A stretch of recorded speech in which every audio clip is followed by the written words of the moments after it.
Evet, sizinleyim. Süper. Beni herkes rahat bir şekilde duyabiliyor umuyorum. Evet, ben sadece kısa bir açılış yapayım ve seni tanıtayım herkese. Tabii ki de. Süper. Öncelikle herkese katılımı için teşekkürler. Babam Moshe Musa Barbut'un aramızdan ayrılışının 5. yılıydı bu hafta. Ne mutlu ki bu senede onu Tora dersiyle 3 farklı dilde anacağız. Tora dersi yapmak onun en büyük keyif aldığı şeylerden biriydi. Umarım bu gece bizi duyuyor olacak, bizimle olacak. Bugün 3 tane çok değerli konuşmacımız var. Türkçe ile başlayacağız. Sevgili Marcel Crespi bize Türkçe dersi verecek. Marcel'e bu gece için sorduğumda herhangi bir biyografin var mı? Benle paylaşmak ister misin seni tanıtmam için dediğimde bana dedi ki ben adam paşutum dedi. Çok da mütevazi kendisi. Kendisi 1997 yılında İstanbul'da doğdu. 2016 yılında Aliyah yaptı. Zahayim ve Mirya şivalarında eğitim gördü ve hala da görmeye devam ediyor. Sözü Marsel'e bırakıyorum. Herkese iyi akşamlar. Sesim iyi geliyor değil mi herkese? Süper. Öncelikle bu akşam yapacağımız Tora dersi, Tora sohbeti. Leilun Nişmat, Rina'nın babası Moshe Musa Barbut, Şete Menuhata ve Ganeden Ailyon. Benim için aslında birazcık daha avantajım var gibi diğer konuşmacılardan. Çünkü ben Moshe abi diyeceğim, Musa abi diyeceğim. Onu kendisini ben tanırdım. Ne kadar küçük olsam da tanıdığımda belki 11-12 yaşındaydım. Hem Büyükadakalından hem de şu anda hala öğrenimi devam ettirdiğim Etsahim Yeşivası'ndan tanıyordum. Ki kendisi bizim Yeşiva'ya geldi. Rina'nın da dediği gibi Tora'ya büyük bir sevgisi vardı. Ve Yeşiva'ya gelirdi ve Yeşiva'da ne kadar da büyük ravlarla öğrenebilecek olsa da çünkü oradaki öğreten ravları tanısa da o özellikle gençlerle o zaman Türk bahurlar vardı. O özellikle gençlere gelirdi ve gençlerle öğrenmeye çalışırdı. Çünkü derdi ki bu gençler neydi ne oldu? O yüzden büyük bir Tora destekçisiydi. Hem Tora'yı öğrenmeyi çok severdi hem de Tora'yı destekleyen bir insandı ve eminim ki Olamaba'da kendisi büyük ve önemli bir pay almıştır. Bu bağlamda düşündüm ki belki de bu konuyla alakalı konuşabiliriz. Bugün e, Moşe abinin, Musa abinin Askarasında Meldada gününde onun bulunduğu yerle alakalı biraz bilgi edinebiliriz. Yani Olamaba ile alakalı. Tabii ki de Olamaba ne diye sorarsanız bana bilmiyorum çünkü bulunmadım. 120 sene sonra belki. Ee, Ama en azından Olamaba nedir sorusunu e, diğer Tora öyle bir şey ki Tora bizim yaşam kılavuzumuz, sözlüğümüz. O yüzden hayatımızda, yaşamımızda bir şey merak ediyorsak o kelime öncelikle merak ettiğimiz kelimeyi Tora'da bulmamız gerekiyor. Sözlü Tora, yazılı Tora ve o bize yol gösterecektir. O yüzden düşündüm ki Olamaba nerede yazıyor Olamaba? Ve bir Mişnamız var Sanedrin Gim arasında. Mişna şöyle diyor. Kol İsrail yeş lahem helek le olamaba. Şeneemar ve ammeh kullam tzadikim le olam yireşu aretz netzer mataay maase aday le itbaer. Türkçesi. Kol İsrail yeş lahem helek le olamaba. İyi haber her İsrailoğlunun Olamaba'da yani gelecek dünyada bir payı bir yeri vardır. Devam ediyor. Şeneemar ve Pasuk'ta yazdığı gibi ve ammeh kulam tzadikim. Bütün halkın yani bütün İsrailoğulları sadiklerdir. Ve ammeh kulam tzadikim le olam mireşu aretz ve eninde sonunda toprakları yani Olamaba'yı, gelecek dünyayı miras edineceklerdir. Netzer mataay. Onlar senin diktiğin ağaçların bir tohumun meyvesidir. Mase adayla itbaer ve e, yaptığın eylemlerle yani yaptığın şeylerle övünebilirsin. Yani Tanrı insanlarla övünebilir. Mase aday. Ve görüyoruz ki aslında Olamaba herkesin bu dünyadan vefat edeceği zaman Olamaba yani herkesin Olamaba'da bir yeri var. Gelecek dünyada bir yeri var herkesin. Ve bilindik bir Rishonimler arasında bilindik bir mahloket var. Acaba Olamaba nedir? Rambam diyor ki Olamaba tamamen maneviyat. Yani bir insan vefat ettiği zaman ruhu, sadece ruhu, manevi olan kısmı, bedeni değil, sadece ruhu Olamaba'ya gidiyor ve Olamaba'da yaşıyor. Diğer Rishonimler, ona karşı gelen Rishonimler de diyor ki hayır, Olamaba böyle bir şey değil. Olamaba fiziksellik de var. Yani bir insan vefat ettiği zaman aynı şekilde bedeni de ruhu da Olamaba'ya gidecek. Ama bedeni bugün bu dünyada olduğu gibi değil, tamamıyla temiz bir beden ve bedeninde bile maneviyat olan bir bedenle gidecek. Bugün bulunan, bu dünyada bulunan bedenden daha farklı bir şekilde gidecek. Ve buradan görüyoruz ki aslında Olamaba konusunda hiçbir mahlukiyet yok ki, hiçbir fikir ayrılığı yok ki Olamaba var mı yok mu? Olamaba herkese göre, bütün Rablara göre var. Ama Olamaba'nın ne olduğu, acaba sadece maneviyat mı yoksa fiziksellik de var mı yok mu? Olamaba bununla alakalı tartışıyorlar. Şimdi daha demin söylediğimiz Mishna'ya geri dönelim. Mishna'da dedi ki Kol İsrail yeşlahem helekle Olamaba. Bütün İsrail'in Olamaba'da bir parçası, bir yeri var. Ve dedik ki ve ammeh kulam sadikim, neden? Bütün insanlar sadiktir. Leolam yire şu aret ve eninde sonunda birinin galiba şeyi açık kaldı onu. Ha. Eninde sonunda Leolam yire şu aret toprakları, yani burada bahsettiği aslında Olamaba'yı miras olarak alacaktır. Şimdi burada hahamlar bir soru soruyor. Diyorlar ki Leolam yire şu aret. Neden Mişna bize Leolam eninde sonunda toprakları miras olarak alacaktır? Burada Olamaba'dan bahsediyoruz. Madem Olamaba manevi bir şey, fizikselliğin bulunduğu bir yerde bile maneviyatın baskın olduğu bir yer, neden Olamaba'dan Aretz, yani toprak olarak bahsediyor? Aretz dediğimiz aslında dünya, fiziksel bir şey. Desin ki bize Leolam Mireşu Olamaba, Leolam Mireşu Atid, geleceği miras edinecek veya gelecek dünyayı miras edecek. Neden Olamaba'dan Aretz, yani toprak, sanki fiziksel bir şeymiş gibi biz gidip de ileride sanki bir villa miras edinecekmişiz gibi konuşuyoruz. Neden burada Mişna bize Olamaba'yı, gelecek dünyayı, Aretz, toprak, sanki fiziksel bir şeymiş gibi bize tasvir etmeye çalışıyor? Bununla ilgili birkaç tane cevap verebiliriz. Cevaplardan bir tanesi, Hafez Kayım çok güzel bir misal veriyor, bir maşal veriyor. Bir hikayeyle anlatmaya bize çalışıyor. Diyor ki Hafez Kayım, bir gün bir fırıncı var ve bir Rav her gün fırıncının yanından geçiyor ve hatta içeri giriyor, oradan ekmek alıyor ve sonra evine dönüyor. Defalarca her gün bunu yapıyor çünkü ekmek yemesi gerekiyor. Ve diyor ki Rav en sonunda bir gün diyor ki ben bir fırıncıyla biraz sohbet edeyim. Her gün geliyorum buradan ekmek alıyorum. Biraz sohbet edeyim onunla diyor. Ve fırıncının yanına gidiyor. Diyor ki işler nasıl diyor. Fırıncı diyor ki işler iyi. Günde aşağı yukarı 1000 tane, 1000'den fazla ekmek satıyoruz. Biz biliyorsun mahallenin en büyük fırınıyız. Ama ne kadar ekmek satsak o kadar da şikayet var. 1000 ekmeğe 1000 tane şikayet var. Bir gelen diyor ki bu ekmek çok yanmış. Bir gelen diyor ki bu ekmek çiğ kalmış. Bir gelen diyor ki bu ekmek oval olmuş, niye yuvarlak yapmadın? Diğeri diyor ki niye kare yapmadın? Her ekmekle alakalı bir sıkıntı var diyor, bir şikayet var diyor ve artık bıktım diyor. Ama ekmek parası ne yapacaksın diyor. Tamam, ekmek parası. Ve olay burada bitiyor. Aradan zaman geçiyor ve Dünya Savaşı çıkıyor. Ve yine insanlar ekmek için kuyruğa giriyor vesaire vesaire ve yine Burak fırıncıya geliyor. Fırıncıya soruyor, Dünya Savaşı çıktı, işler nasıl, seni de vurdu mu bu Dünya Savaşı? O da diyor ki tam tersi ya diyor. Bu Dünya Savaşı çıktığından beri bizim işler açıldı. Her gelen ekmeğini alıyor, güzel güler yüzlü bir şekilde çıkıyor ve hiç kimsede bir şikayet yok. Herkes süper diyor. Ve aslında maşal, yani dediğimiz misal burada bitiyor. Ve buradan ne görüyoruz aslında? Görecelik kavramını görüyoruz. Görecelik kavramı nedir?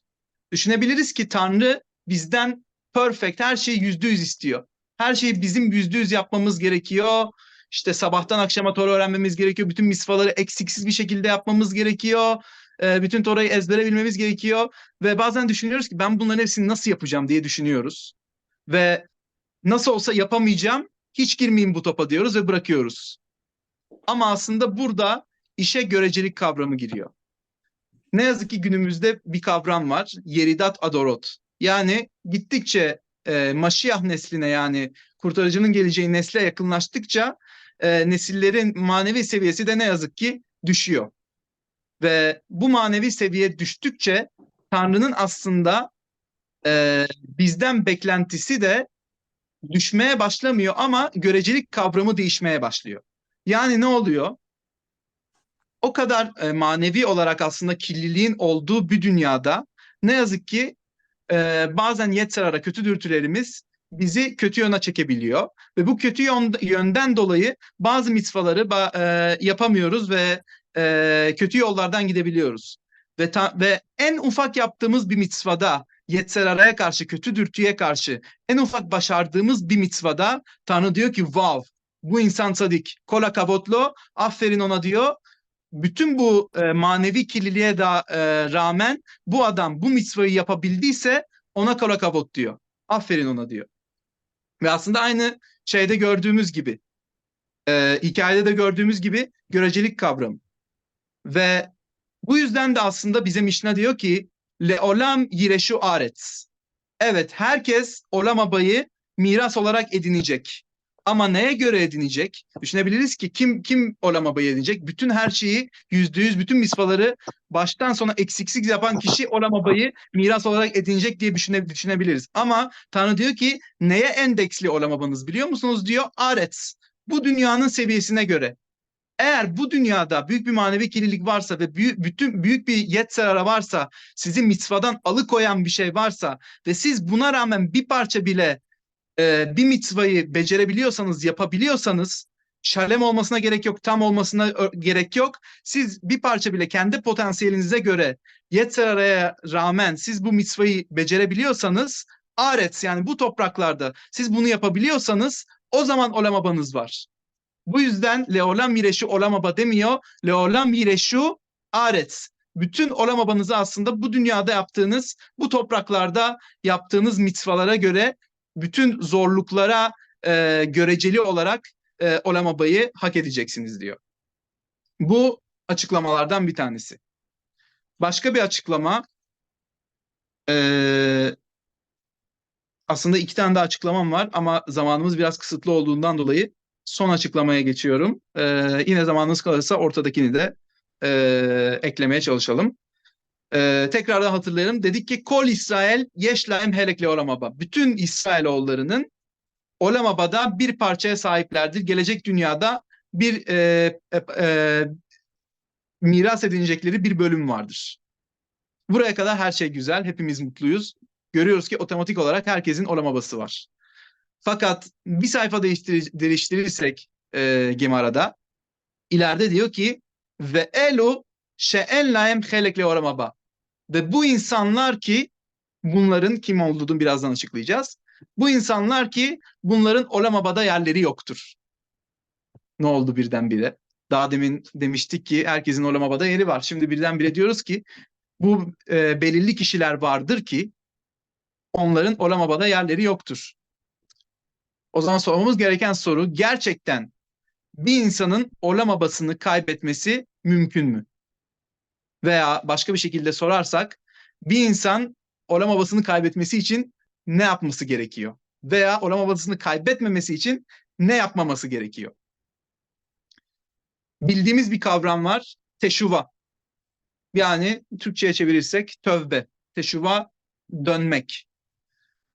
Teşuva yapan bir insan, yani yaptığı averayı, işlediği bir günahtan dönen bir insan ve bu günahla ilgili eğer bir suçlu hissi duyuyorsa ve gerçekten dönüyorsa bu günahtan, kesinlikle Tanrı onu affeder ve o kişinin ne kadar büyük bile olsa günahı, en sonunda teşuva yapan kişinin olamabası vardır. Hatta Ben İşay bize anlatıyor ki Elisha ben Avuya, kim arada gider geçiyor. Elisha ben Avuya diye büyük bir rav vardı ve bu rav en sonunda ravlığı bıraktı, hahamlığı bıraktı ve Şabat'a bile bakmamaya başladı. Fahişelerle birlikte olmaya başladı vesaire. Bütün ne kadar pislik varsa, ne kadar kirlilik varsa bütün bunları yapmaya başladı. Ve en sonunda gerçekten teşuva yapmak istedi ve Betamikdaş'a girdi. Betamikdaş'a girdiğinde Betamikdaş'ın duvarlarından bir ses çıktı. Ve ses şöyle diyordu. Şuvu banim şovavim. Ne demek? Bu bir pasuk aslında. Şuvu banim, bana dönün yaramaz çocuklarım. Tanrı aslında diyor ki bana dönün yaramaz. Teşuva yapın. Bana karşı yaramaz olsanız bile. Yaramaz ne demek burada aslında? Bir çocuk yaramazlıktan bahsetmiyoruz. Günahkar bir kişiden, günah işlemiş bir kişiden, hata yapmış bir kişiden bahsediyoruz. Bana dönün yaramaz çocuklarım. Ve bunu duyan bir kişi aslında Betamiktaş'a giren bir kişi tabii ki de teşuva yapması gerekiyor. Ama devam ediyor. Duyduğu ses devam ediyor. Duvarlardan çıkan ses devam ediyor. Huts me'acher. Aher kim aslında? Daha demin Elisha ben Avuya dediğimiz kişi Gemara bütün bu aberaları, bütün bu günahları işledikten sonra Gemara onu Elisha ben Avuya yerine Aher olarak adlandırıyor. Ve aslında duvarlar diyor ki herkes bana dönsün, teşuva yapsın. Kim dışında? Aher dışında. Yani Elisha ben Avuya dışında herkesin teşuvasını ben kabul edeceğim diyor. Ve bunu duyunca tabii ki de Elisha ben Avuya, Aher diyor ki benim teşuva yapmama gerek yok. Tanrı çünkü diyor ki benim dışında herkes teşuva yapsın. Demek ki ben teşuva yapsam bile benim teşuvamı kabul etmeyecek. Ama bilmediği bir şey vardı ki başka bir Gimara'da şöyle diyor. Gimara bize diyor ki Kolma sheomer lecha ba'al bayit aset. Hutz mitse. Ba'al bayit yani bir evin sahibi sana ne diyorsa yapmak zorundasın. Ne dışında eğer evimden çık diyorsa onu yapmak zorunda değilsin. Gemara'nın bir öğretisi. Basit anlamıyla ne anlıyoruz? Eğer bir yere davetliysem, orada yemek yiyorsam, ne diyorsa bana ba'al bayit, al iç bira veriyorum sana. Bir parça belki içmek zorundayım ki şey olmasın, ona ayıp olmasın diye. Fakat evimden çık diyorsa yapmak zorunda değilim. Tabii ki de bunun haları var. Ama bu draşı ne? Buradan ne öğreniyoruz aslında? Benişay bize diyor ki farklı bir şey öğreniyoruz. Buradaki Ba'la Bait yani ev sahibi kim? Tanrı. Tanrı diye aslında Tanrı bize ne diyor? Bu Gemara bize ne diyor? Tanrı bize ne diyorsa yapmak zorundayız. Ne dışında? Çık. Çık ne demek? Yani seni istemiyorum. Teşuvanı bile kabul etmiyorum. Benle alakan olmasın. Bunu dediği zaman duymak zorunda değilim. Buna rağmen Tanrı böyle diyorsa bile bu Tanrı'nın sözleri değildir. Bu sadece Yetzerara'nın yani kötü dürtülerin bizim için bizde bulunan kötü dürtülerin sözleridir. Bu yüzden böyle bir şey duyuyorsak bunu yapmak zorunda değiliz. Ve Elisha ben Avuya Gemara'daki bu söylediğimiz öğretiyi bilmiyordu. Bu yüzden aslında Batkol'un yani Betamiktaş'tan çıkan sesin e, Huts me aher yani aher dışında herkesin teşuva yapması gerekiyor dışında sesi duymaması gerekiyordu ve buna rağmen duyduğu için teşuva hakkını kaybetti. Ama burada görüyoruz ki teşuva herkes yapabilir. Hatta teşuvanı kabul etmeyeceğim diye bir ses duysa bile insan o kişinin bile teşuva yapması gerekiyor ve Tanrı teşuva yapan kişiyi her zaman yanına kabul eder. Fakat bazı kısımlar var ki ne yazık ki teşuva yetmiyor. Kişi teşuva yapsa bile e, ayrıyetten bazı sıkıntılar çekmesi gerekiyor ki teşuvası da yardımcı olsun diye. Teşuva artı sıkıntılar gerekiyor. Ve bunlardan bir tanesi de aslında bu haftaki peraşada, Şemini peraşasında okuduk ki Şemini peraşasında tame olan ve taor olan hayvanları, balıkları, tavukları, kuşları gördük. Hangi hayvanları yiyebiliyoruz? Çift toynaklı, geviş getiren, hangi balıkları yiyebiliyoruz? Bütün bunları gördük. Ve hahamlar bize diyor ki aslında hayvanların tame olan yani çift toynaklı olmayan, geviş getirmeyen hayvanları yiyemememizin sebebi aslında bizim neşamamızı yani ruhumuzu kirletmesinden dolayı. Ve bu insanlar aslında kim ki aslında kaşerut kurallarına tamamen bakmıyor. Ne yazık ki neşamaları diğer kaşerut kurallarına bakan kadar ne yazık ki temiz olamıyor. Ve Şöyle bir hikaye duydum bu hafta. Yine bu Şemini Peraşası ile alakalı. Bu hikaye Megale Amukot, Baal Megale Amukot bize anlatıyor. Megale Amukot 15. yüzyılda yazılmış bir kitap. 1600'lerde. Ve günümüzde hala herkesin okuduğu bir kitap. Ve o kitapta şöyle bir hikaye var. Çok hızlı geçeceğim hikayeyi, zamanım kısıtlı gibi. Hikaye şöyle anlatıyor. Bir gün e, bir kasap var ve kasapta e, kasabın sahibi yeğenlerini yanında çalıştırıyor. Çırak olarak. Ve yeğenleri de yetim. Annesi babası zamanında ölmüş ve kasabın sahibi dayısı da çocukların dayısı yani. Onlara iyilik olsun diye biraz ceplerine harçlık girsin diye onları yanında çalıştırıyor. Ama ne yazık ki bu dayı çok iyi bir insan değil. Onlara iyi davranmıyor. Ne kadar da yanında çalıştırsa da onlara kötü davranıyor, onlarla kötü konuşuyor, onlara vuruyor, dövüyor. Ve bu yeğenleri e, dayısına intikam vermek istiyorlar ve ona kötü bir şey yapmak istiyorlar. Ve bir gün bu çocuklar bir Goy'la, bir Hristiyan bir adamla tanışıyorlar. Krakow'da geçiyor bu. Hristiyan bir adamla konuşuyorlar. Diyorlar ki biz kasaptayız, işte dayımıza yardımcı oluyoruz vesaire vesaire. Ve Goy diyor ki, kasapta mı çalışıyorsunuz diyor. Gelin ne kadar satıyorsunuz diyor etleri diyor. Kilosu 100 lira diyor. Ve diyor ki ben size 50 liradan satayım diyor. Siz götürün kasapta satın. 50 lirada cebinize atarsınız diyor. Hem ben kazanırım hem de siz kazanırsınız diyor. Ve küçük çocuklar, bu yeğenler de düşünüyor ki bizim dayımız zaten bizi sevmiyor. Biz de ne yapalım, gidelim yapalım diyor. Kaşer et değil ama herkes kaşer zannedecek. Akşam dayımız eve döndüğünde biz anahtarla açar koyarız bu etleri diyor. Ve gerçekten böyle yapıyorlar. Ve sonunda etleri satmaya başlıyorlar. Ve seneler geçiyor. Bu arada dayı vefat ediyor. Kasap onlara kalıyor. Ve bunu bu arada yeğenlerden sadece bir tanesi yapıyor. Sonra öbür yeğen de diyor ki ben de aslında bir kasap daha açayım şehrin öbür tarafında. İki kasap olalım, daha da çok fazla para kazanırız diyor. Ve bütün Yahudiler bu kasabı kaşer kasap zannediyorlar ve e, etleri satmaya devam ediyorlar. Ve etler satılıyor, seneler geçiyor, seneler geçiyor ve bu kasa ikisi de çok zengin oluyorlar ama senelerce trefa yani kaşar olmayan etler satılıyor. Ve ikisi de çok çok zengin oluyorlar. Ve e, en zengin insan, en zengin genç bayanlarla evleniyorlar. Çok güzel hayatları oluyor vesaire vesaire. Ve kayınpederleri de Roş Kolel, büyük bir avın kızını alıyorlar ikisi de. Ve bir gün gösteriş olsun diye bu iki yeğen ikisi de her gün kayınpederlerinin Korel'inde Yeşivası'nda sabahları Tora öğreniyorlar. Ve bir gün içeri giriyor yeğenlerden bir tanesi Korel'de öğrenmeye ve görüyor ki orada bir tane avreh var, Tora öğreniyor ve diyor ki ne öğreniyorsun diyor. O da diyor ki bak diyor, burada yazıyor ki kim ki kaşer et yemez onun olam havası yoktur. Ve daha da fazlası, kim ki başkasının kaşer et yemesini e, alıkoyar. Onun hele hele hiç olamavası yoktur. Ve bu adam birden bunu duyduğu anda ağlamaya başlıyor. Ne oluyor bana diyor. Ben ne yapacağım diyor. Ben senelerce, aşağı yukarı 15 senedir ben hem kaşar et yemiyorum. Üzerine bir de kaşar olmayan et satıyorum. Ben ne yapacağım diyor şimdi. Nasıl bunun teşhirasını yapacağım diyor ve Baal Megale Amukot'a, o dönemin Krakow'daki en büyük ravlarından bir tanesine gidiyor ve bütün bu olayı anlatıyor.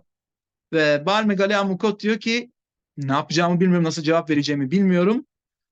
Sizin teşvanız nedir onu bile bilmiyorum diyor. Sadece hote değilsiniz, yani hata yapan biri değilsiniz. Ayrıca mahdisiniz. Mahdi ne demek? Başkalarının da hata yapmasına neden oldunuz diyor. Bu iki seviye, iki büyük seviye, ne yapacağınızı bilmiyorum diyor. Ve en sonunda bütün ravlar konuşuluyor ve Balme Galeamukot diyor ki sizin yapacağınız şey şudur diyor. Öncelikle 15 sene içinde kazandığınız bütün serveti gidiyorsunuz, yakıyorsunuz. Bütün paraları yakıyorsunuz, evlerinizi satıyorsunuz. Bütün evlerden gelen parayı, onları da yakıyorsunuz diyor. Sonra Krakow'da bütün kilaları, bütün kallara geziyorsunuz diyor. Ve herkes, bütün kallarda Rav deraşa yaptıktan sonra tebaya çıkıyorsunuz. Biz size senelerce kaşer et sandınız ama biz size terafa et sattık. Sizden özür diliyorsunuz diyor. Ve kaldan çıkarken diyor kalın kapısına yatıyorsunuz diyor. Herkes sizin üzerinize basarak çıkıyor diyor. Bu da bittikten sonra diyor 3 sene galut yani sürgüne gidiyorsunuz diyor. Krakow'da yaşayamazsınız diyor. Sıkıntı çekmeniz gerekiyor diyor. 3 sene başka bir yerde yaşayacaksınız diyor. Bunları bitirdikten sonra gelin konuşalım diyor. Ve bunları gerçekten hepsini yapıyorlar. 3 sene sonra bu iki kardeş geliyor Baal Megalyamukot'a ve Baal Megalyamukot diyor ki tamamdır teşuvanız kabul edilmiştir diyor. Merak etmeyin Olamaba'nız var diyor. Olamaba'ya girebilirsiniz diyor. Ve tabii ki de kardeşlerden bir tanesi soruyor diyor ki ben nereden bileceğim? Sen böyle diyorsun da ben öldükten sonra ya beni Olamaba'ya almazlarsa ben ne yapacağım diyor. Ve Megaleamukot o anda bir kağıt kalem çıkartıyor ve diyor ki bu kişi öldüğünde Olamaba'ya girebilir. Ve ona diyor ki al bunu cebine koy. Öldüğünde Olamaba'da sorarlarsa bu kağıdı ver diyor. Ve diğeri de diyor ki bana da yazsana aynı şeyi diyor. Hayır yazmayacağım diyor. Hanginiz önce ölürse o bu mektubu götürsün diyor. Öbürü onun rüyasına gelsin ve söylesin diyor. Ne olduğunu yukarıda.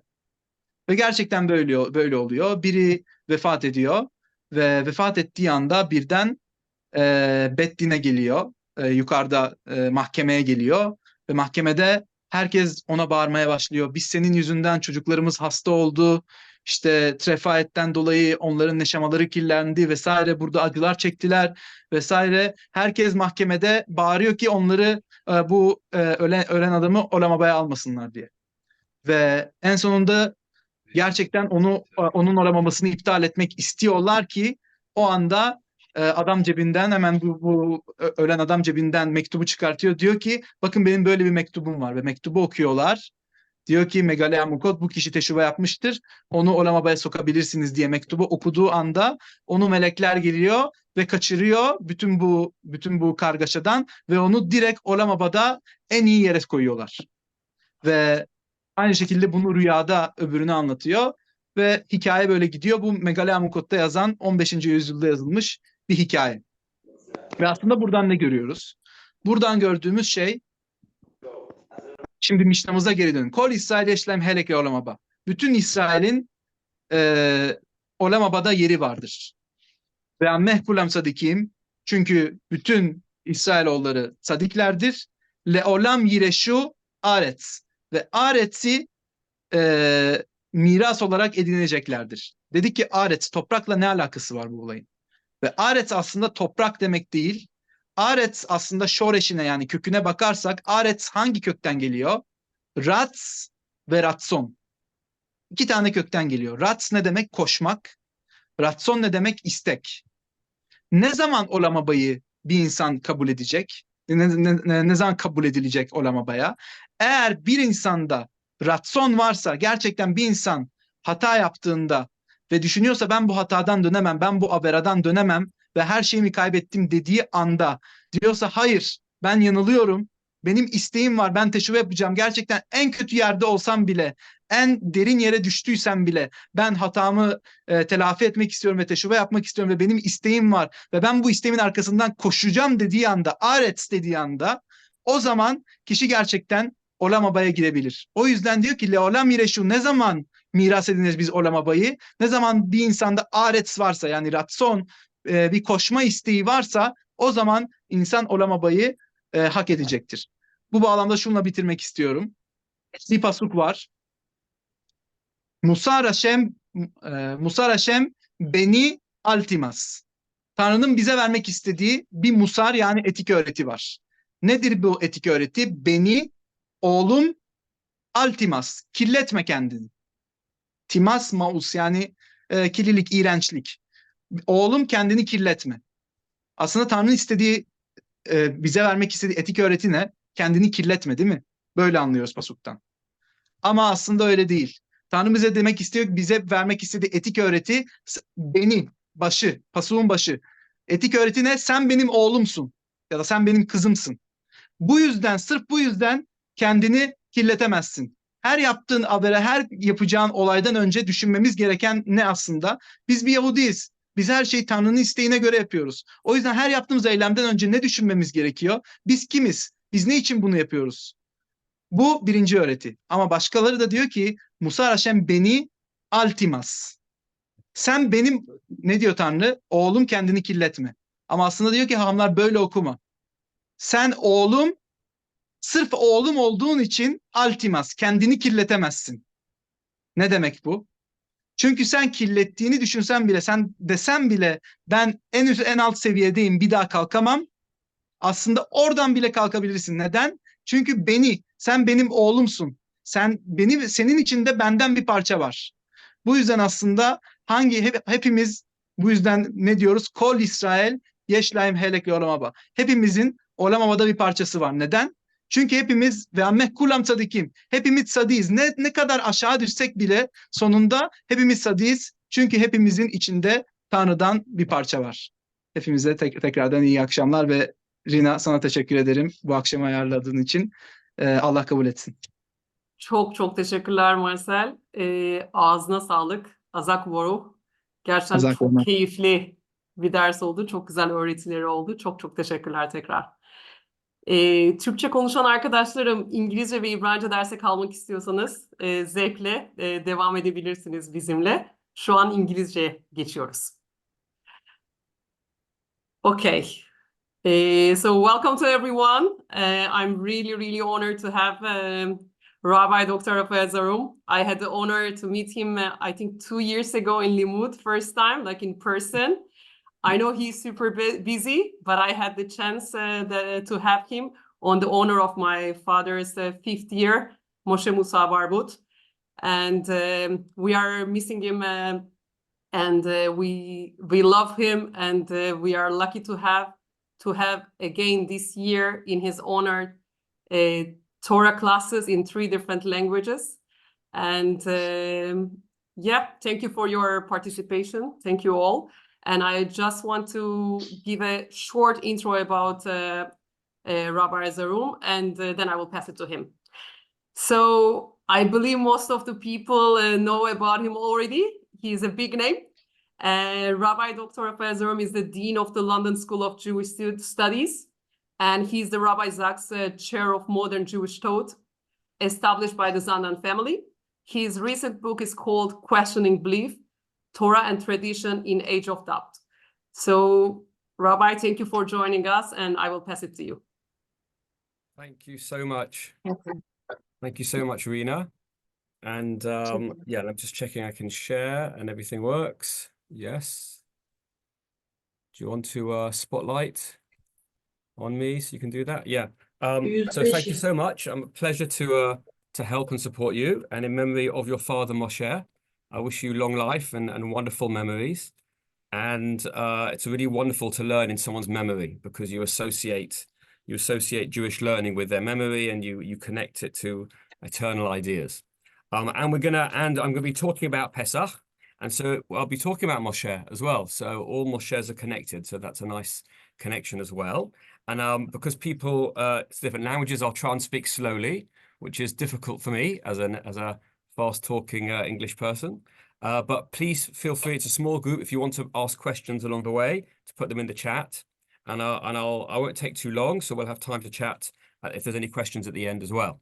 So I thought I would do this is a PowerPoint presentation I've been using in preparation for Pesach, and it relates to some of the stuff, some of the ideas in my book, and it brings alive the Torah and the Haggadah, I think, in a different kind of way, and I'll explain to you what I mean. I'm interested in the gods of Egypt and ancient Egypt, and the way the Torah is responding, the way the Torah story of the Yetziat Mitzrayim, the Exodus from Egypt, is described, is a response to ideas in ancient Egypt. We now know so much more about culture and life there in the last 200 years through archaeology and Egyptology and exploration, and it really deepens our understanding of the Torah. So I'm going to give you some more examples of that now. So let me share with you the PowerPoint, and you're going to tell me if this comes up, if this works. 1 second. Do this. Share, and over here. And right, can you see that? Yeah, we do. That clear? Good. Okay. So here we go. Overcoming the gods of Egypt. Here we go. And I'm going to talk about 4 different things, 4 different ideas in the Torah and in the Haggadah, and how they relate to stories in the we know from ancient Egypt. So the first one is a very famous line that you all know, Avadim hayinu lefrog Mitzrayim. We were slaves to Pharaoh in Egypt. Yotzion Hashem misham, and God brought us out. Biyad chazaka v'zo'anutiyah, with a mighty hand and an outstretched arm. That's a very famous phrase that we all know. But that's how God brought us out. God brought us out with a mighty hand and an outstretched arm. And that's mentioned at the beginning of the Haggadah. And then later on, before the 10 plagues, one of the key 4 pasukim from Devarim that we quote, again, Votzienu Hashem misham, Mitzrayim, God brought us out of Egypt, Biyad chazaka v'zo'anutiyah, with a mighty hand and an outstretched arm. And you know, that phrase occurs many times in the story of Yetziat Mitzrayim. And obviously we think that it's a metaphor of God having, God doesn't, when I ask kids, does God have a body? God doesn't really have a body. God doesn't have an arm or a hand. It's a metaphor. It's clearly a metaphor for strength and for might and for God's power. But here's what's interesting. If you look in the whole of the Tanakh, in the whole of the Torah and the whole of the Tanakh, the phrase Yad Chazakah of V'zo'anutiyah is only ever used talking about Egypt. It's normally always about God. Sometimes it's Moshe, at the end of the Torah. Moshe has a Yad Chazakah, but it's only about Egypt. So when we fight the Canaanim, the Canaanites, or the Assyrians, Ashur, the Babylonians, Bavel, God is seen as a mighty, mighty fighter, but we never use the phrase Yad Chazakah V'zo'anutiyah. We only ever use it in Torah when it's God against Egypt. And so that makes me think that it's a response to the way Egypt looked at power. And indeed, it is. Let me show you a piece that's in the British Museum over here now. This is the first ever pharaoh. He was called Nama, a mythical pharaoh from 3100 BCE. It's 5,000 years ago. And this is a pallet. It's a stone pallet about the size of, I don't know, about 2 foot, about 3/4 of a meter high. It's two-sided. And you can see over here, it's got on one side, it's got a picture of a pharaoh. This is Nama with the white crown. That's the crown of Upper Egypt. And then on the right-hand side, on the other side of it, over here, it's the same one, Nama, with the lower crown of the other side of Egypt. But look at the position he's in. He's holding his hand up with a mighty hand and an outstretched arm. A Yad Chazakah V'zo'anutiyah. This was the image of the pharaoh to show his power. That is the position that he would sit. Now you might say to me, oh, that's very nice, Rabbi, you've shown me one little picture, but it's more than that. All the pharaohs are depicted like that. Let me show you another one. This is more famous of Seti I. We think that the pharaoh of the Exodus was Ramses II. This is his father, Seti I. Another picture again with hieroglyphics with an outstretched arm and a mighty hand, squashing his enemies. So I'm sure you know, like in England, the kings of England are normally painted in a particular position.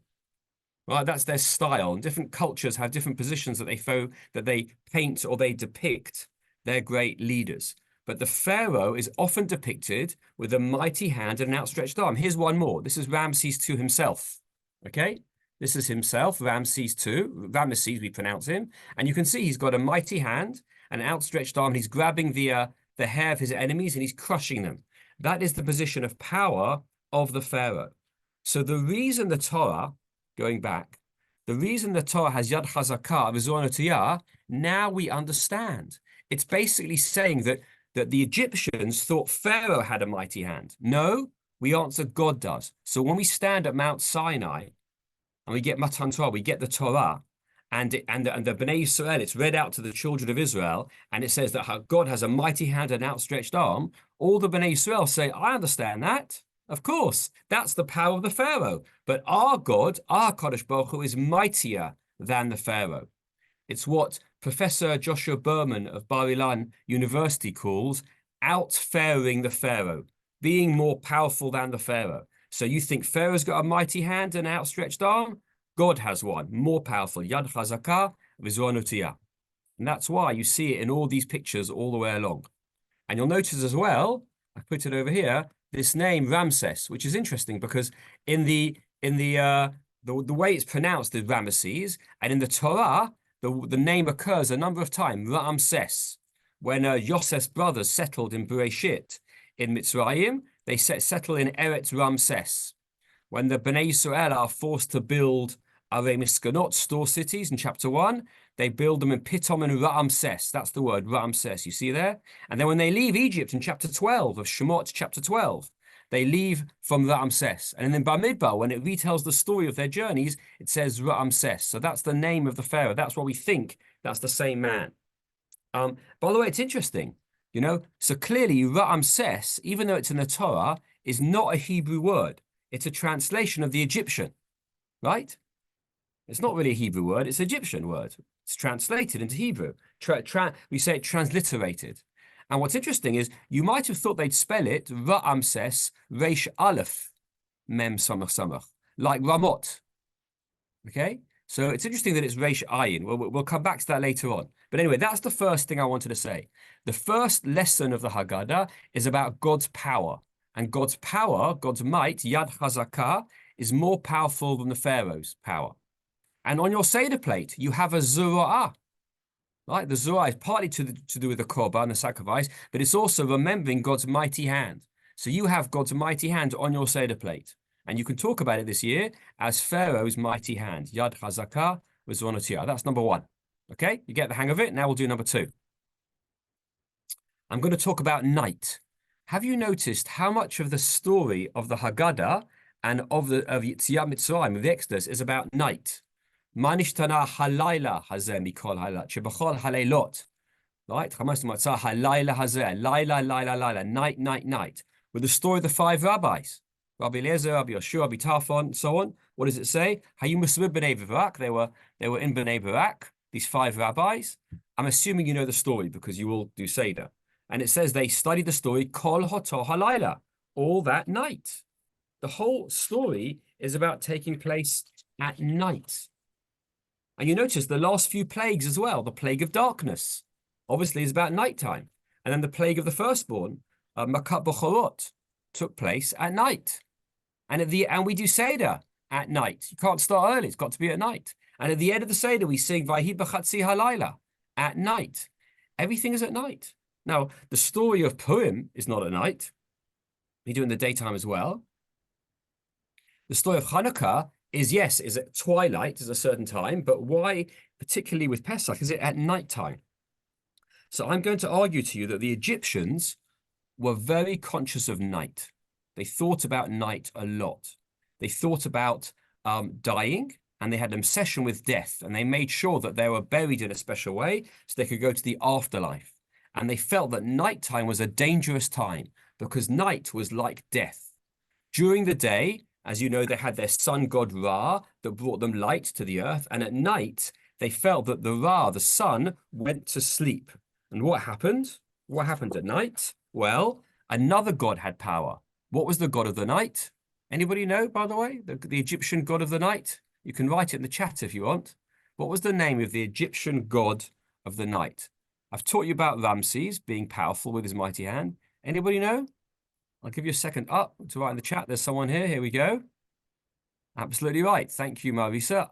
Osiris. Let's look at that. Here we go. This is Osiris. Now, Osiris was one of the most important gods in Egypt. There's lots of images of him all over the British Museum in dug up. Okay, and he's about nighttime and the underworld and death and resurrection. And according to myth, he was a murdered king. He was cut up by his brother, and his wife put him back together again, and he was resurrected. And that's the idea that every morning the sun is resurrected, is brought back to life. Osiris brings back to life the sun every time. And so you see there's an association with night. And that's why, look, I'll show you as well here. The reaction to the 10th plague.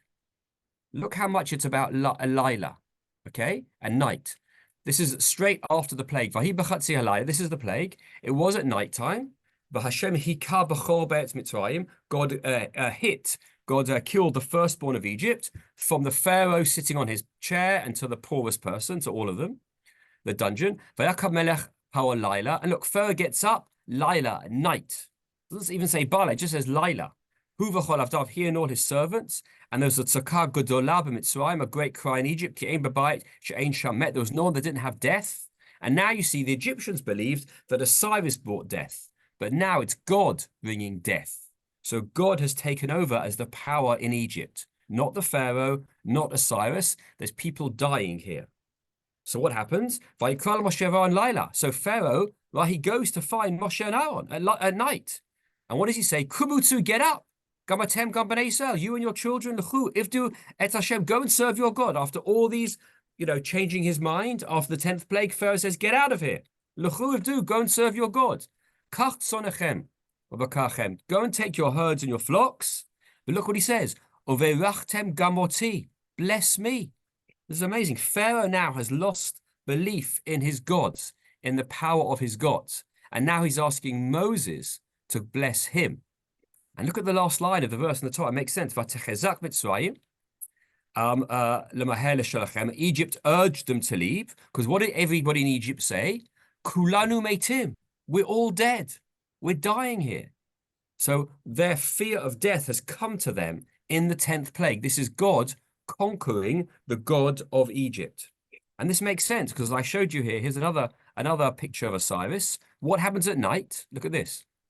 Having reached the afterlife, an individual might expect to commune with the sun god Ra or Osiris. Look at this. Ra was visible every day in the sky, while Osiris was hidden from sight in the netherworld.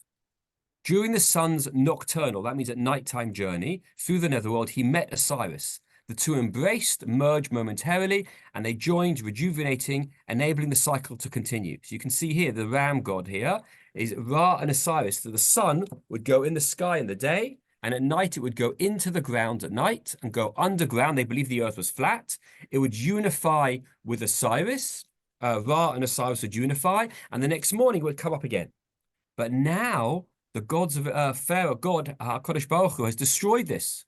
You've had the 9th plague of darkness. There was no sun in the day. You've had the 10th plague of killing of the firstborn at night. And so the power of death is now to God. So again, this is a reaction. That's why the word Lila occurs over and over again in the story. And the whole of Seder night is about Lila. Yomei chayecha hayamim, kol yomei chayecha halelot. It's about nighttime because it's about overcoming the gods of Egypt, which were night gods. And there's another part to that. This is our number 3. So number 1 was power. Number 2 is night. And number 3 is death itself. It's very interesting. This is that we're going back a bit. When God told Moshe about the 10th plague, there's a very funny pasuk there. Look what it says. Vayom Moshe, kol Hashem. This is when God has told the Bnei Israel what God said to him. He says, Kachat sot halayla. This is chapter 11 now, the previous chapter. Approximately midnight. Aniyot seb b'toch Mitzrayim. Mrs. Moshe speaking about God. God's going to go amongst Egypt. Umet kol b'chomer b'Mitzrayim, and they're all going to die. There'll be a great cry in Egypt, and then this funny pasuk. B'nei Israel yoyecheratz kelev l'shona. But for all the Jewish people, the Israelites, no dog will howl. Kelev, kalavim, dogs.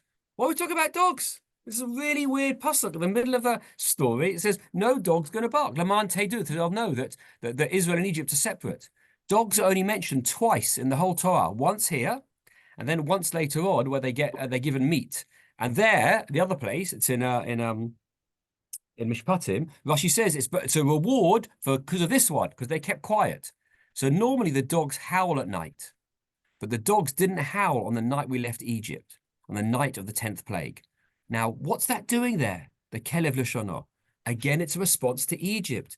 There's a very important God that helped people in the underworld that's associated with death. So last time people got Osiris. Who knows this God this time? Let's go. Let's see. People are typing in already. That's right. Sir, 2 for 2. Anubis. Look at this. The god of funerals, the protector of graves, the guide to the underworld, usually shown as a dog or a jackal or a man with a head of a dog or a jackal. It's normally black like the mud or the death corpses. Why? Because jackals are nocturnal. They come out at night and they scavenge. They run around dead bodies and they howl. So the Egyptians were afraid of night because at night Ra went underground to Osiris and Anubis took them in, and the howls of the jackal reminded them of death was going on. So they were afraid. And the Israelites, the Bnei Israel, would have also been afraid because they lived in a foreign country. They would have been afraid to go. So they wouldn't have left. So Hashem made a miracle that the dogs didn't howl. Now, Did the rabbis know this idea? Did they know about this Anubis? So you know what? I spoke to my friend Professor Joshua Berman. He said, look at Midrash, look at the Midrash. And there's an amazing Midrash, which if I teach it well, you'll tell it on Seder night because it's such a surprise, which connects Anubis in this way. Here it is. It's the Midrash of Joseph's bones and the golden dogs. This is a Midrash. It's in Shemot Rabbah. Look what it says. It's absolutely fascinating. Minayin, let me just move the things out of the way here. Minayin, so I'm trying to move the up there. Yeah. Here we do it over here. So, right. Minayin haya Moshe yodeh hechan haya kavur Yosef. So you all know that when Yosef died, he was buried in a coffin and then put in the Nile, but then maybe at the Yor, maybe taken out, and they were going to take up Moshe's bones with them to Israel. So now it's the night of the firstborn, and they've got to take Moshe's bones. So where's Moshe buried? So the Midrash asks, Minane Moshe kavur. Right? How do we know where he's buried? Yesh omrim b'toch hapalterin haya. Some say he's buried in a palace. Kavur, but kederech malachim kavur, just like the kings are. So the rabbis of the Midrash knew that pharaohs were buried in these big mausoleums, these kind of like palaces for the dead. Va'asu mitzrim kalavim shel zahav bichshafim, and the Egyptians made dogs of gold, magic. Like Keshef is magic. They had magical gods of gold, she'im yav, which they put around dead bodies. You see over here, the Anubis often has gold all around it, or golden head over here. Okay, so yavo adam she'im yavo adam l'sham yu nevochim v'kolin.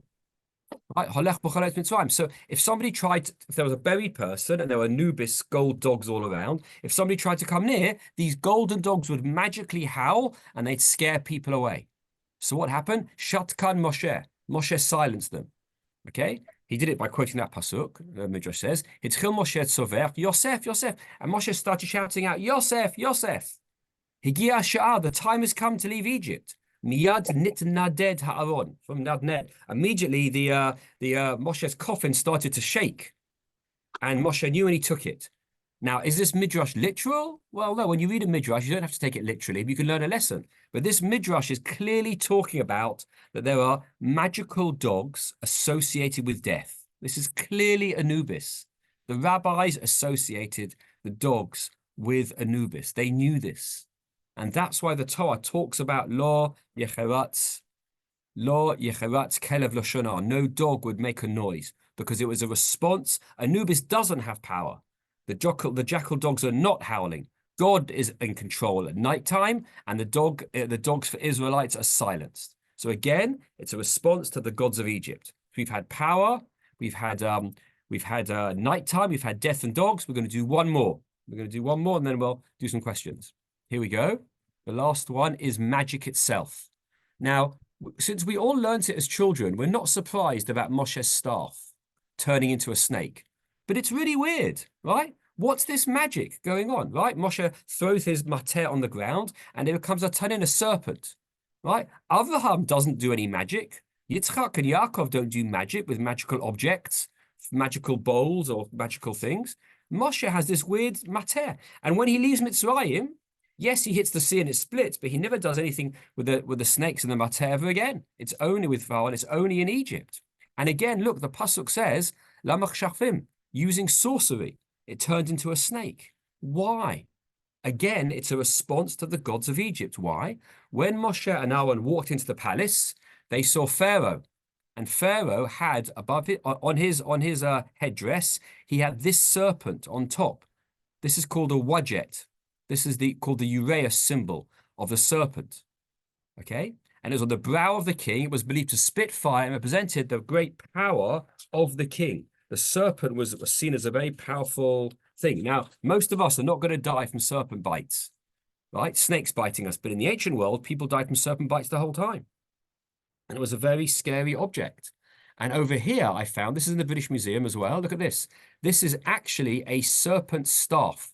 It's 2 meters long. I saw it in the British Museum. When you throw it on the ground, it looks like a serpent, right? And if you didn't have glasses, and Rina and I both wear glasses, Rina, in ancient Egypt, you and I wouldn't have had glasses. Take your glasses off, you look at that, put it on the ground. Can you tell if that's moving or not?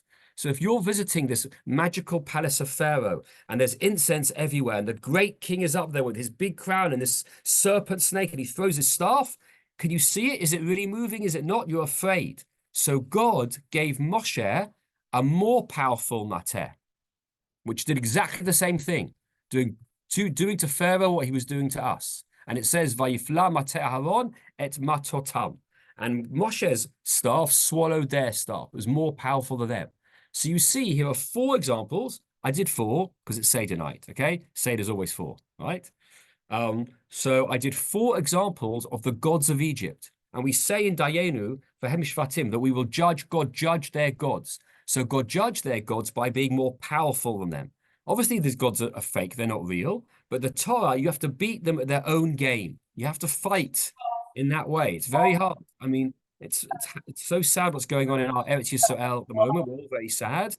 Soldiers have to go house to house. And as a result, you know, innocent people are dying. It's very, very sad. But what can you do? If people act like terrorists and they hide, then you have to go where they're hiding. You have to respond in that way. It's a very sad thing. And I pray for peace in Israel and for everybody. But you have to fight in the way that your enemy does in order to be your enemy. So to summarize, overcoming the gods of Egypt. I'm a teacher, so I always summarize. Number 1, power, right? The Yad Chazakah. God's power overcame Pharaoh's strong arm. Overcome is to be more powerful than, to be stronger than. Number 2, the Exodus story. The story and the Seder overcome. The fact we do it at nighttime overcomes the power of Osiris at night. Number 3, death. There were no dogs howling in the 10th plague because that overcame the god Anubis. And finally, the Aaron's staff overcame the power of Wadjet, that god there.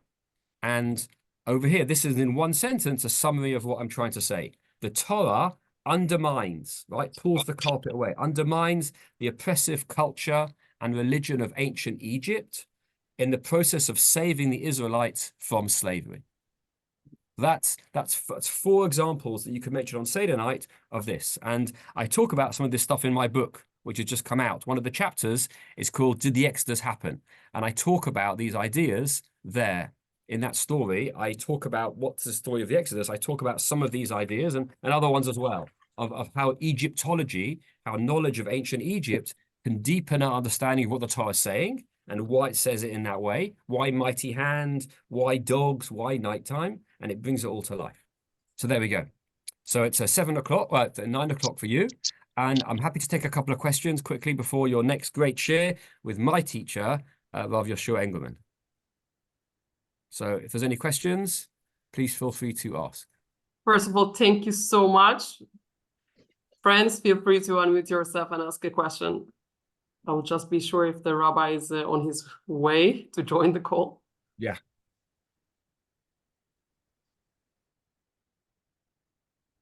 Right, from Maria, were there any other gods that came through in the 10 plagues? Yes, lots of them. There's lots of god issues. There's lots of different gods, definitely to do with the sea, with the river, the Nile, and that's why the idea of the serpent in the Nile, which is Ra again. I'll tell you another one, actually, since I did mention it. Did you know, let me answer questions as well, but I'll mention in a minute. Were there other gods? Okay, fine. Do you notice how I said how you spell Ramses? Resh Ayin? It's a cross-lingual wordplay. What do I mean? It should have been spelt, right, Resh Aleph, Ramses. Why was it spelt Resh Ayin? Anybody can think why? Why would the Torah write Resh Ayin for Ramses? Okay, because he is our enemy.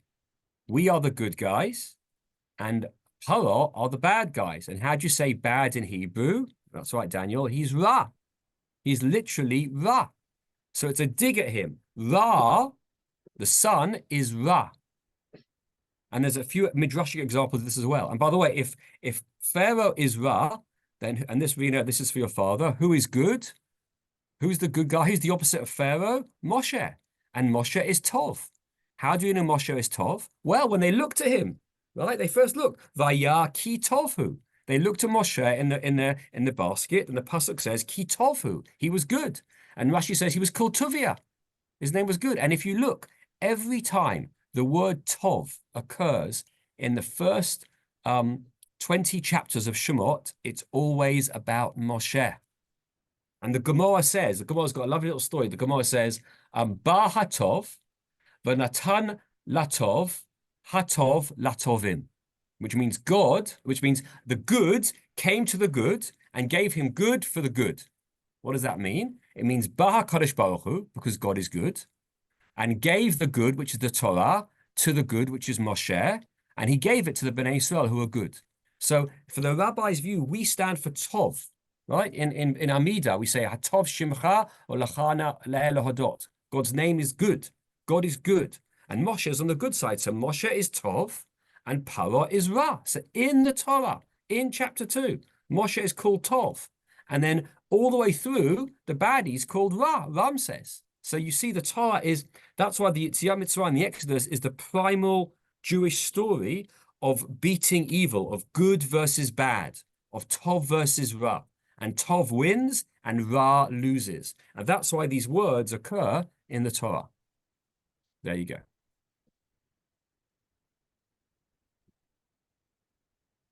I've got lots more to say. There's loads of gods. There's lots of interesting stuff, but that's a good start. There's lots more. There's some wonderful books on the subject.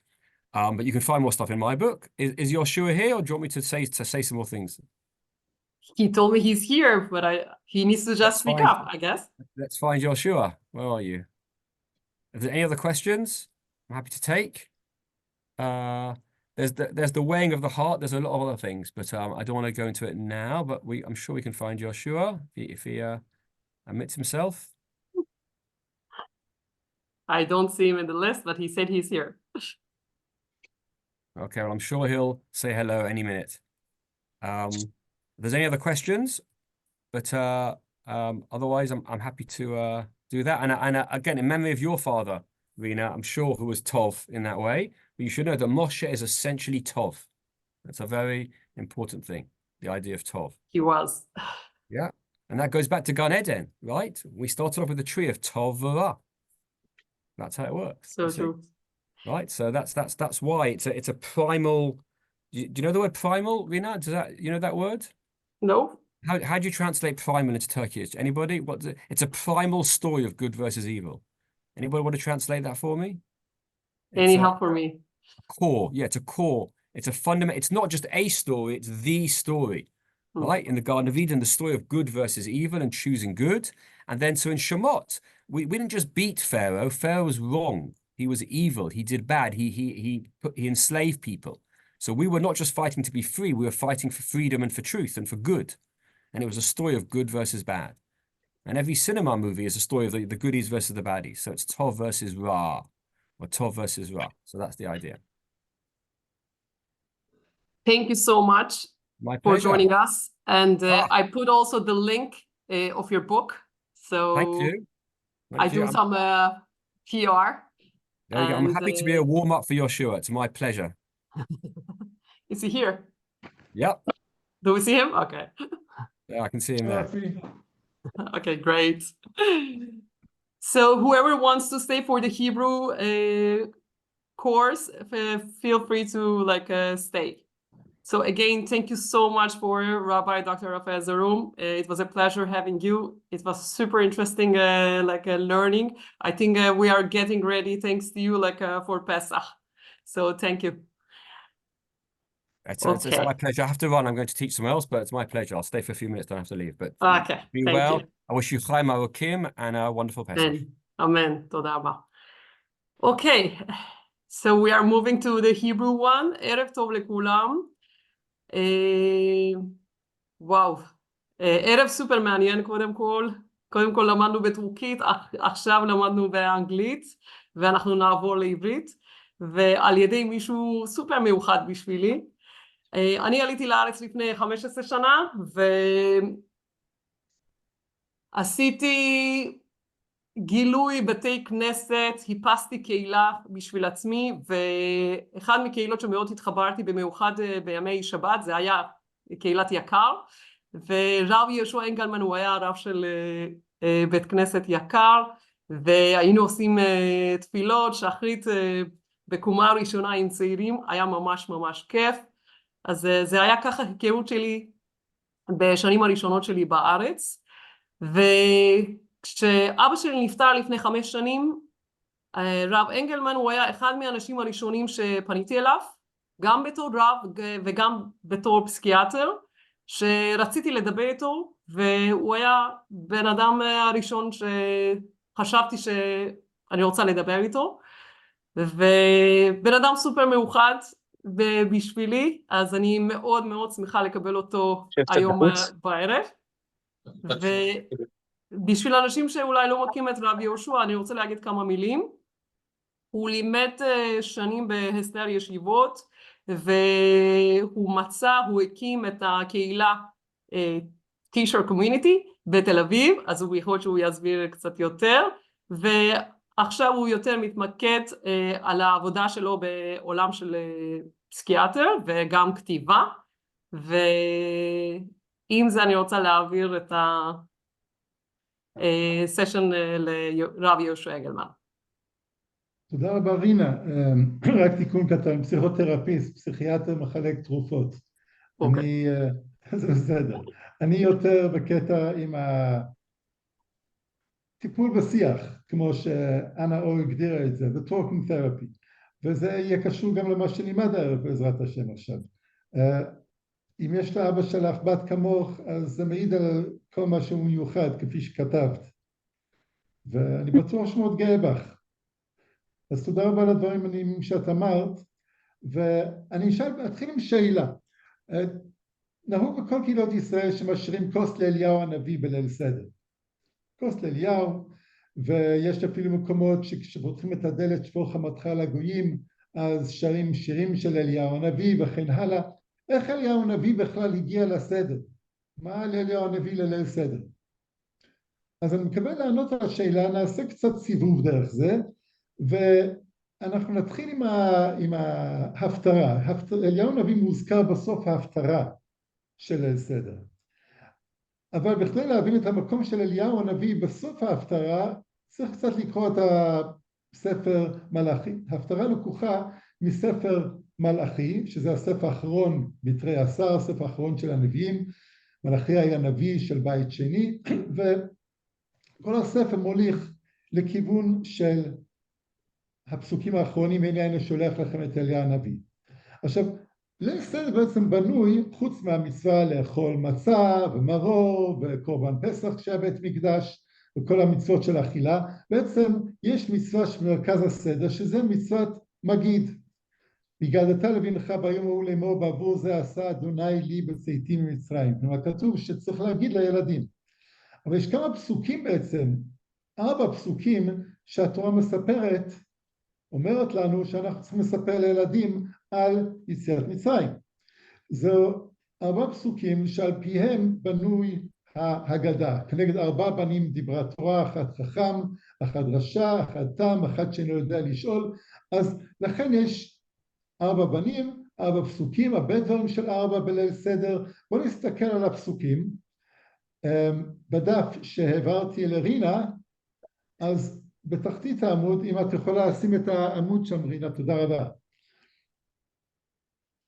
אז ממש בתחתית, הבאתי 3 ציטטות, מה שאם את יכולה לשים ממש למטה בדף, אז בסוף בדיוק, כתוב שם, והיה כי יאמרו לכם בניכם, מה העבודה הזאת לכם? זה כבר מופיע בפרשת בו, כשלפני שבני ישראל יצאו מצרים, השם אומר לבני ישראל מה לעשות, והוא כבר אמר, והיה כי יאמרו לכם בניכם, מה העבודה הזאת לכם?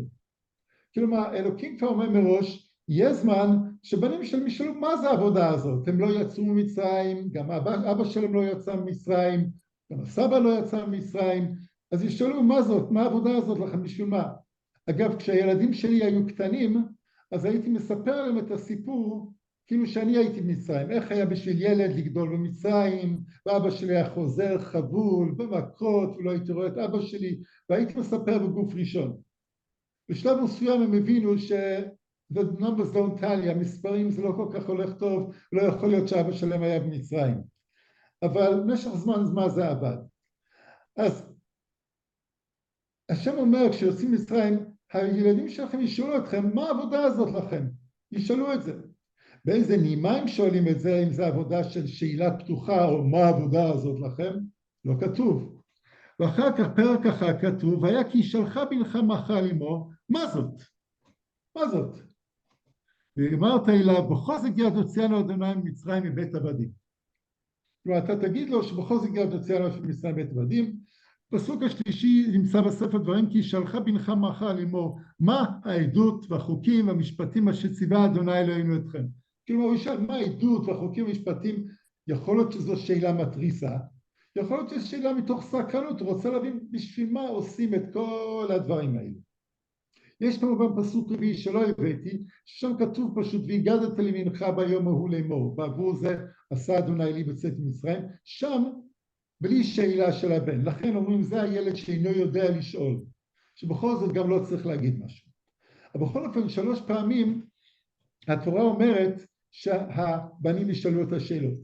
האם זה דבר טוב, לא טוב ששואלים שאלות? אנחנו נראה. בואו נעבור להתחלת הדף, ולפני כן אני רק אומר שהמבנה של ההגדה, שאני מניח שחלקכם כבר מכירים, יש הקטעים של ההתחלה, ואז יש את החלק, ארמי עובד אבי וירד מצרימה ויגור שם במתי מעט ויהי שם לגוי גדול ויראה אותנו מצרים וכולי וכולי. זה בעצם 4 פסוקים שלקוחים ממקרא ביקורים. למה הם לקוחים שם? כי בעצם יש בתורה כמה נרטיבים, כמה סיפורים של יציאת מצרים, אבל בספר דברים כתוב שאתם תספרו את הסיפור הזה. כשבני אדם מביאים ביקורים, הם אומרים, ארמי עובד אבי וירד מצרימה, הם כבר מספרים את הסיפור בקיצור נמרץ, כשמביאים את הביקורים לבית המקדש.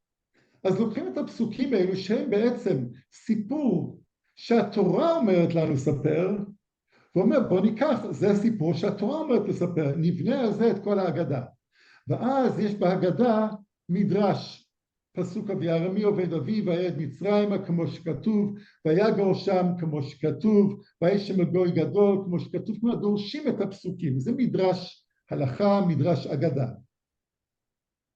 אז בעצם זה בנוי על דרשות. עכשיו מה זה דרשה? דרשה זה תורה שבעל פה. אז אנחנו ניגש עכשיו לאחד, אולי ניתן לומר שזה התורה שבעל פה הראשון שנמצא בתורה שבכתב. כלומר, בואו נעלה לתחילת העמוד אם אפשר, רינה, ממש לתחילת העמוד למעלה, כן. כלומר בעצם, וכך אומר הרב יששכר יעקובסון, שיש לו פירוש על ההפטרות, בעצם בספר מלאכי, שזה כבר נכתב בתקופת בית שני, כלומר כמה מאות שנים לפני הספירה, יש סוג של תורה שבעל פה. אני לא אקרא את כל הספר, אבל נקרא כמה מקומות, מכיוון שהדגשתי אותם באדום, אתם תכף תבינו למה. אז הפרק מתחיל כך, מסע דבר אדוני אל ישראל ביד מלאכי. אהבתי אתכם אמר אדוני, ואמרתם, במה אהבתנו? הלא אח עשיו ליעקב, נו השם, ואהב את יעקב וכולי. יש כבר דו שיח. השם אומר, אהבתי אתכם אמר השם. ומיד אמרתם, מי זה אמרתם? בני ישראל. אתם אומרים, במה אהבתנו? מה פתאום אהבת אותנו? אתם מכירים שאלה כזו שמישהו שואל, אתם לא אוהבים אותנו? אני חושב שרוב הורים מכירים ילדים, בנים בנות שבאיזשהו שלב אומרים, אתם לא אוהבים אותי, אתה לא אוהב אותנו. אז, וזה הדבר שילדים הכי פוגעים בהורים. ילדים חכמים יודעים לעשות מניפולציות להורים, על ידי זה שאומר, אתה לא אוהב אותי. רק תגיד את זה להורים, הם מפחדים, כן, אני אוהב אתכם. אז פה אלוקים אומר לישראל, אהבתי אתכם. ואמרתם, במה אהבתנו? איך אתם, מי אומר שאת אהבת אותנו? השם עונה לשאלה, ואחרי כמה פסוקים, כי תאמר, כלומר, ואם אתם אומרים כך וכך, אלוקים כבר מקדים את השאלה שלהם. כן?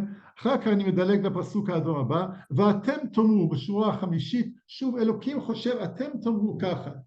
בעצם הנביא שומע את אלוקים מדבר את שני הצדדים. בדרך כלל בכל הנביאים כתוב, כה אמר השם, כן, והנביא ישעיהו, ירמיהו, איזה נביא מדברים בשם השם. מלאכי שומע את השם, לא רק מדבר בשם השם, אלא מדבר את הטענות של ישראל. כלומר, מלאכי שומע בראש לא מונולוג, לא קול של אלוקים מדבר אליו, מלאכי שומע בראש דיאלוג. מלאכי שומע סוג של דיאלוג, שזה סוג של תורה שבעל פה.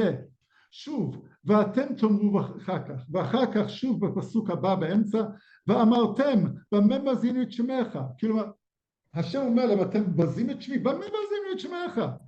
מרגישים על מזבחי לחם גבוה, ואמרתם, במה גאלנוך? שוב, הם לא מקבלים שום דבר שאלוקים אומר. כל מה שאלוקים אומר, מה פתאום? מה פתאום?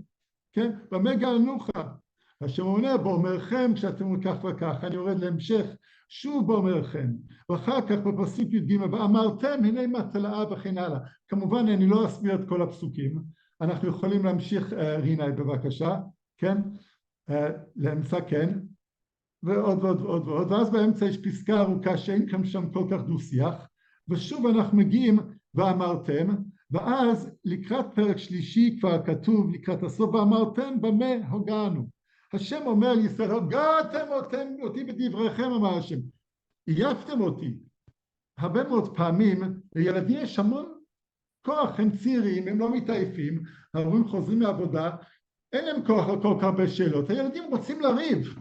הריב של הילדים זה לא בהכרח אומר שהם מורדים, לפעמים הוא אומר זה מתעניינים, רוצים להבין, הם אומרים לא, כן, לא, כן, אבל זה טבע של ילדים, ופה זה כל כך אנושי הפרק הזה, שאלוקים אומר לבני ישראל, הוגעתם אותי בדבריכם, או עייפתם אותי, הוגע מלשון יגע, אתה עייף ויגע, הוגעתם אותי בדבריכם, בפסוק י"ג השם אומר, מה פתאום, מה הוגענוך, מה הבעיה שלך אלוקים? זה ממש דו שיח של ילד עם אבא.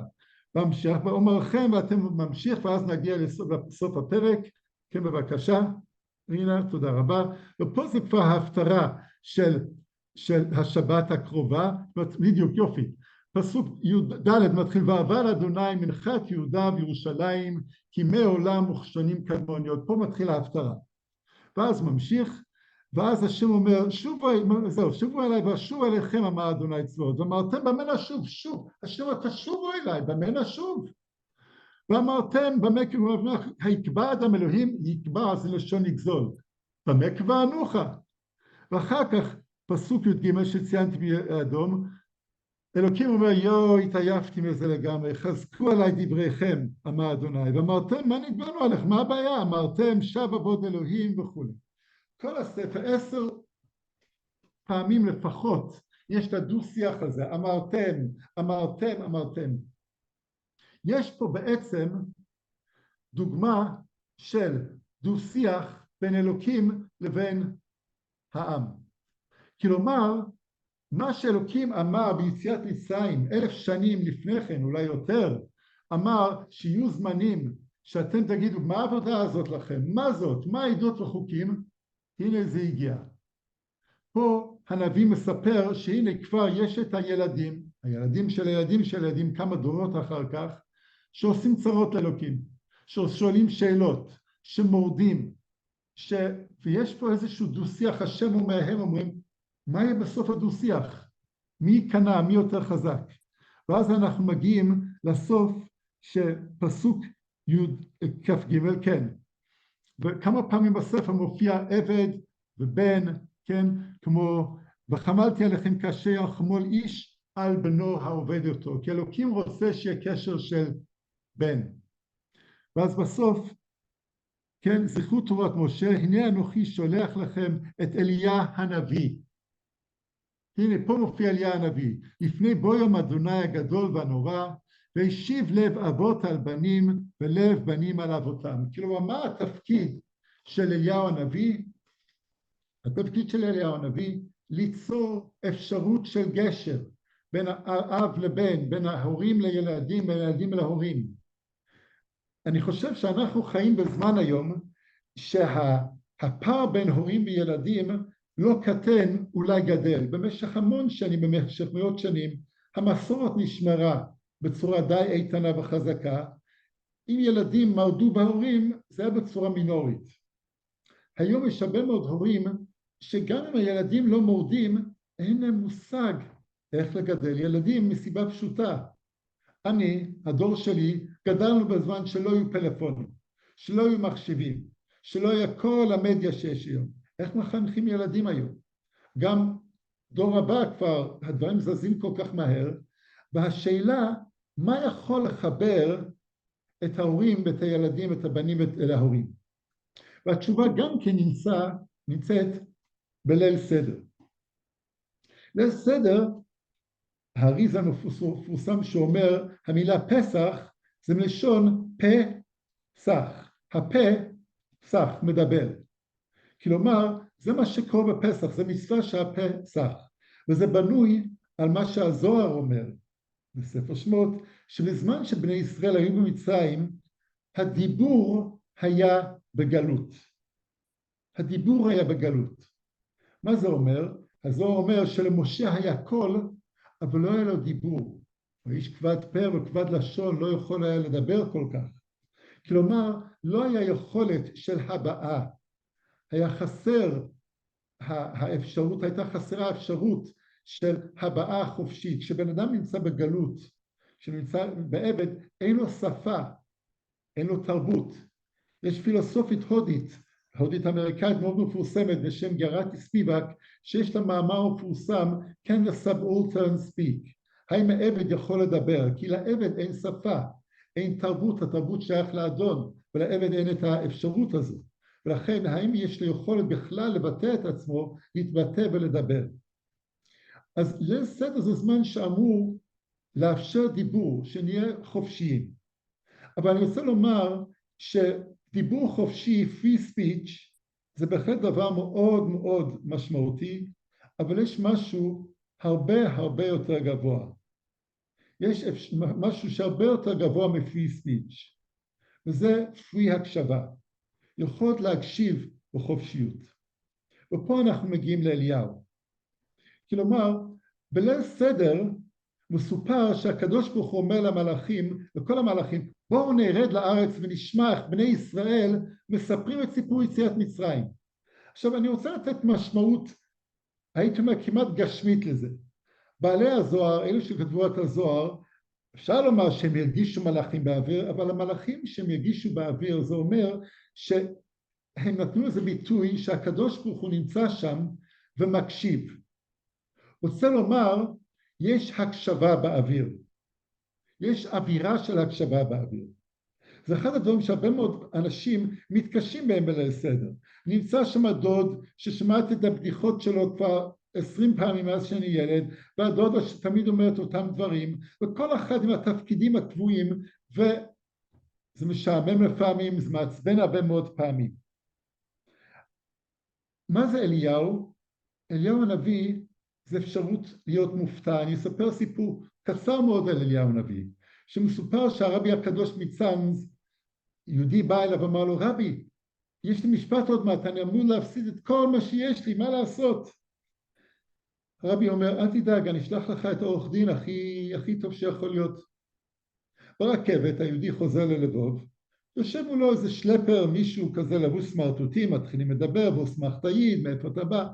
הוא אומר, אתה צריך עורך דין, תיקח אותי. הוא אומר, תודה רבה, הכל מסודר. לא, תיקח אותי, אומר הקבצן. הכל בסדר. לא, אני רוצה להיות עורך דין שלך. תודה רבה, my good man, הכל בסדר. טוב. מגיע יום משפט, אין עורך דין. הוא מפסיד את הכל, כל הנכסים שלו, כל הכסף. הוא הולך לרבי מצאנז, איך עשית לי דבר כזה, הבטחת לשלוח לי עורך דין? הוא אומר, טיפש, שלחתי לך ברכבת את אליהו הנביא, אתה לא רצית אותו. אליהו הנביא זה לאו דווקא מישהו בגוף, זה האפשרות להיות מופתע.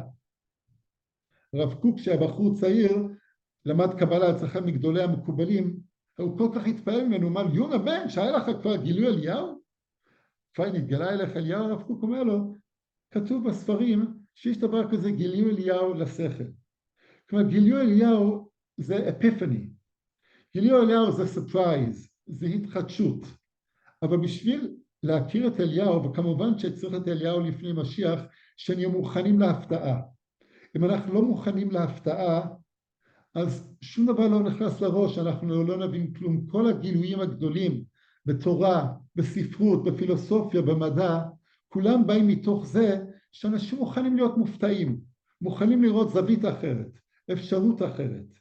אליהו הנביא זה לא מישהו בהכרח, הלוואי שנזכה לראות אותו, אליהו הנביא זה המוכנות לשמוע מחדש. והדבר הכי גבוה שיכול להיות, החירות הגבוהה ביותר, זה אפשרות לשמוע מחדש. המטרה, האידיאל של פסיכותרפיסט זה להיות בסוג של טרנס, שהוא שומע מה שמטופל אומר, ויכול להיות שמטופל יספר משהו שהוא סיפר כבר עשרות פעמים, והאמינו לי שזה קורה. אבל המטפל צריך להיות יכול לשמוע כל פעם בצורה אחרת, בצורה חדשה, לשמוע ניואנסים חדשים, לשמוע זוויות חדשות, לשמוע פינות נסתרות. אז לסכם את מה שאמרנו, אליהו הנביא מופיע בליל סדר בגלל שהוא מופיע בסוף ההפטרה. ההפטרה שהינו כולו דו-שיח, המשך של כל ספר מלאכי, שזה דו-שיח, אמרתם, אמרתם, אמרתם. כל כך הרבה פעמים קורה שהורים חושבים שצריך להיות להם תשובה לשאלות של ילדים. שהורים חושבים שהם צריכים לענות. ובאמת בתורה כתוב, ואמרתם, והגעת לבנך, והיה כי שלך, צריך להיות תשובה. אבל ספר מלאכי מראה שזה נתקע. שאפילו הקדוש ברוך הוא, שהוא עונה לשאלות של בני ישראל, זה לא מספיק, שוב אמרתם, הוגעתם אותי בדבריכם, במה הוגענוך? כן? כל הזמן הם לא מקבלים את התשובות של אלוקים. מה ההורה צריך לעשות כשילד שואל שאלה? להקשיב. הוא צריך להקשיב, הוא לא צריך לענות, הוא צריך להיכנס לתוך השאלה. מה אנחנו צריכים לעשות כשמישהו אומר רעיון שאולי שמעתי פעם, אולי שמעתי 10 פעמים? להקשיב. החופש הגדול ביותר, החירות הגדולה ביותר שיש, זה החירות להקשיב. זה החירות לשמוע. זה הרבה הרבה יותר מאשר חופש דיבור. אני לא מזלזל, ברקלי, the birthplace of free speech, בהחלט היה משמעותי לפני עשרות שנים. אבל free speech זה מאוד בזול היום, יש שיגידו יותר מדי בזול. ומה שאנחנו צריכים זה free listening. זה יכולת להקשיב מחדש. בליל סדר, אנחנו חושבים לליל סדר, אבל יכול להיות שאני אשמע מה ששמעתי כבר לפני כן, אבל אני אשמע מחדש. וזה המקום של האורח, ובזה אני מסיים. כולנו יודעים ששולחן ליל סדר, זה לא ליל סדר אם אין אורחים. כי האורחים הוא תמיד ההפתעה, הוא תמיד הדבר הלא צפוי, הוא תמיד הלא מוכר. לכן אנחנו מזמינים אורחים לליל סדר, בכדי שנשמע משהו חדש, שיהיו בשורות חדשות. ליל סדר זה לילה של חירות, במידה שאנחנו מסוגלים לשמוע בצורה חדשה ובצורה חופשית, כל אחד את מי שיושב לידו, את החברים, את הקרובים, את החדש. אני מאחל לכולנו, ולעילוי נשמת האבא של רינה, שנשמע שהיה בן אדם, לפי מה שכתבת, שידע להקשיב, ידע לשמוע, לפי מה שכתבת לי, שבאמת נזכה לשמוע מחדש בצורה של חירות. אם יש שאלות, אז בבקשה. טוב, תודה רבה. תודה רבה רינה על הדברים שלך.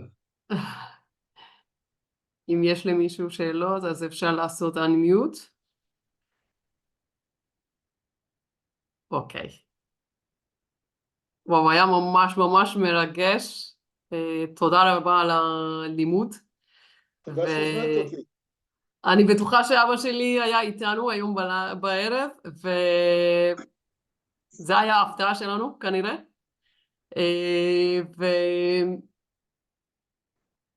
אתה כל כך צודק את הקטע של להקשיב, באמת זה אחד מדברים שאני גם מקבלת היום, ותודה רבה שהקשבתם איתנו בעילוי נשמת של אבא שלי, משה ברבוט, ותודה רבה שהשתתפתם גם לערב הזה, בשבילי זה היה מאוד מאוד חשוב.